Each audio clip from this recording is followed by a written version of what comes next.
Well, this is one of the reasons where we are going to show you. But before that, why North and South seem to have very differing AQIs? Because very clearly, this is a real concern. For example, if you compare North with the South, in Delhi, the AQI is somewhere around 300 to 400 plus, depending on which meter you are looking at, which is clearly in poor to severe level. When it comes to Thiruvananthapuram, the AQI here is 40 to 90. So Shashi Tharoor does have a reason to boast, doesn't he? Lucknow versus Chennai. Let's get you this one. In Lucknow, the AQI varies between 180 to 250, depending on where you are checking. In Chennai, the AQI is 80 to 140. Mohali versus Bengaluru now. In Mohali, it is in the poor category, 180 to 220. In Bengaluru, it is in moderate, which is 60 to somewhere around 100. In Kanpur, it is 180 to 250, which is poor to very poor. In Hyderabad, the AQI is 70 to 120, which is moderate. Dharamshala versus Vizag. Remember, all of these are places where you do have huge cricketing infrastructure. You have sports infrastructure, which could turn into cricketing hubs of future. In Dharamshala, 100 to 200, moderate to unhealthy, which is not as bad. But Vizag is at 95 to 130, which is moderate. That's how different the AQIs in North versus South really are. But as I was telling you earlier, smog has been playing a spoil sport even in the past as well, with various health concerns which have been raised by many of the international players as well in the past, as well as Indian sports personalities. Let's tell you how. For example, you had this instance which had happened where you had Danish shuttler Mia during the India Open earlier this year in 2025 itself had said, the air is so unhealthy in Delhi, it has made me sick. That's what she said, that it's made her sick. You even had the Indian shuttler, Saina Nehwal. During the Delhi tournament in 2016, she had come out and said, hazardous AQI, and I had to train in a mask, that she too was feeling very uncomfortable here. You had Dinesh Chandimal, a Sri Lankan cricketer, who during the test match in 2017 had said, complained to the umpire, and then they left. Then the entire Sri Lankan team came out wearing masks. This had halted the play. They had to restart. The second time around, they all came in like that, wearing masks. Imagine what the world must be thinking about India in instances like this. Then you had the Bangladesh cricket team. During the test match, some of them did not come out for training sessions. They said it was too unhealthy. There were some of them who wore masks when they were there in Delhi. Then again, there was another instance which had happened. Bangladesh versus Sri Lanka during the Cricket World Cup 2023. In the match, where the match went ahead, the teams raised health concerns because they said it was just too crowded, too polluted for them to be playing. So this is just some of these instances where many of the sportsmen have been raising concerns. In fact, viewers, many international studies have attributed air pollution to be one of the leading contributors of death. Not just ill health, but death, which it is not the case as per our ministers. Let's tell you how. In 2020, you had 1.7 million deaths, or 18% deaths, which were attributable to the air pollution alone. This is as per the Lancet. The next one that we are going to quickly show you, in December 2024, long-term exposure to pollution leads to around 15 lakh deaths each year. This again as per the Lancet. Then in 2023, the Global Burden of Disease said that air pollution contributed to 15% of deaths in Delhi. These are just some of the instances which are coming out. The next one that we are going to show for you will show how again and again we have seen North India battling smog and so on and so forth, but how there is a sorry saga when it comes to sports being a victim of man-made disaster. Why do we say that? Is because this is how the GSI Cyclothon in November 2025, the host city of this was Delhi, and it had to be deferred. Not just that, several other instances as well. BCCI's under-23 matches, which were again scheduled in Delhi in November 2025, had to be relocated. Domestic matches, which happened in January 2023, this time around the host city was Mohali. Here too, the matches were delayed due to smog. Ranji Trophy 2018. Here, the host city, again Delhi, the matches were disrupted due to smog.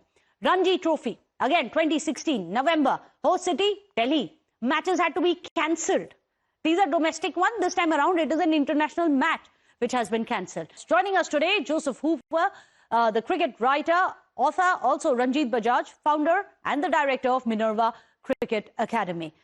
Joseph Hooper, I'm going to be coming across to you. What does it mean for India when it is only the second time in cricketing, international cricketing history, where a match had to be cancelled because of poor visibility and smog? What does it show India when it comes to infrastructure and creating it, building it as a sports hub?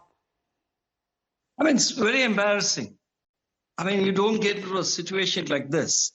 If you use your common sense, you know precisely that during the winter season, historically, all matches are disrupted in the north. So having the historical knowledge, they should have been all the more careful. But it's unfortunate that the BCCI does what it wants to do. It doesn't care about what people think, what cricketers think. It's all about money. You just go and play there. That's the attitude BCCI has been showing. It's very unfortunate. But here again, when you talk about smog and fog, it's like, you know, Indian cricket has been fogged and smogged by BCCI. BCCI has led us into this kind of embarrassment. And we talk about Rajiv Shukla. He's been around for many, many years. He used to be a journalist. He used to cover the World Cup along with me. In 1996, he covered the World Cup, Indian Cricket World Cup. So he knows pretty well what the scenario is. Do you suggest, Joseph Hooper, that there should be a change in the policies itself of scheduling? It's about time. We can't wait for these politicians to sort it out in the north. Yes, there has to be a policy. They should know. As I said earlier, they use their common sense. They will know that you cannot play cricket up north during the winter, especially during December, January. It has been affecting cricket for a very long time. So there should be a policy shift where they say, yes, during this time, it's better to take these matches, international matches especially, because the whole world is watching India. So take it down south. I mean, there are venues. Chennai is there, Hyderabad is there. Of course, Bangalore has been ruled out now because after the death of 11 cricket fans at the Chinnaswamy Stadium, the government planned the centre. But then you had Thiruvananthapuram. So there are a lot of centres. They could have considered And one would have never imagined that pollution is going to be one of the criteria. Clean air is rather going to be one of the criteria to even play a cricket match. But that's the sorry reality. Ranjit Bajaj, you run a cricketing academy, unfortunately, again in the north. Can you explain to us, how do you even practice? Go out there, practice in a mosque. How does it work? Meghna, thank you so much for having me. And I think you've heard about Joseph talking about common sense. I don't think it's common anymore, because common sense is not that common, because it's so simple. If you can't see where you're going, how are you going to play cricket? And that's why there are no flights. Today, I was in the morning stuck in the airport for over 6 hours because my flight was cancelled to Pune from Chandigarh.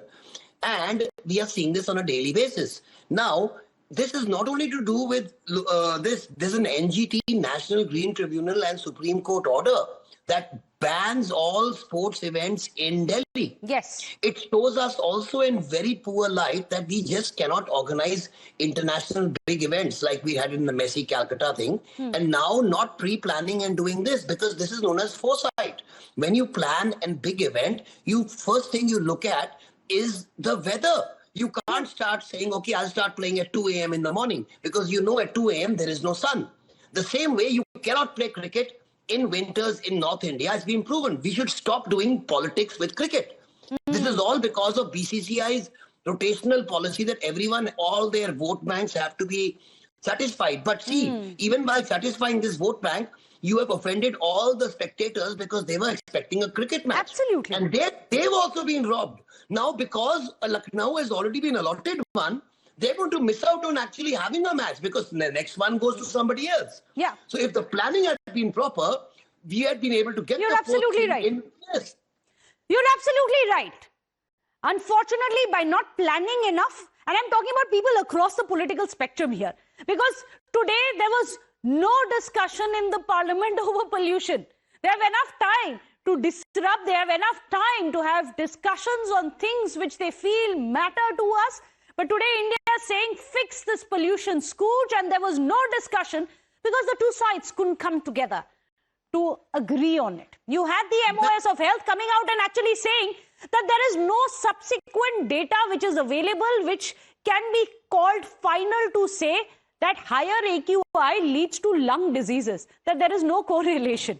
This is what the answer of the centre has been on the floor of the House. And this cricket is just symptomatic of a larger malaise that we are fighting. Unfortunately, it's not pollution, it's apathy. Thank you so much, Joseph Hooper, as well as Ranjit Bajaj, for joining us here on the show. Without a short break, it seems like North's loss may just be South's gain.